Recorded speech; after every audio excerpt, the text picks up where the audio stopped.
Hey guys, I just wanted to show you how to replace these RFA-67 batteries. These are for collars for in-ground electric fence for dogs. All you need to do is pop one out, and you can see it here. Just make sure it's clean. Make sure the contacts on your dog collar is clean. And then all you need is a quarter. And we're just going to put that in and tighten it clockwise. So just use a quarter and put it in the slot, and you just want to make sure that it tightens properly. And that's all that there is to it. And these should last from several weeks to even a couple of months, depending on how much your dog goes up towards the electric fence border. But that's about it.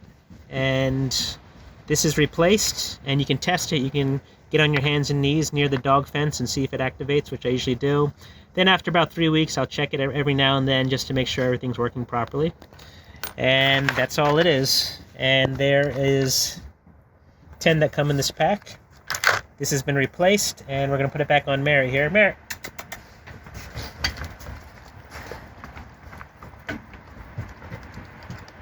And that should be good to go for a little while now. So I hope this video is helpful. Very easy to replace these EBL Model RF-67 batteries.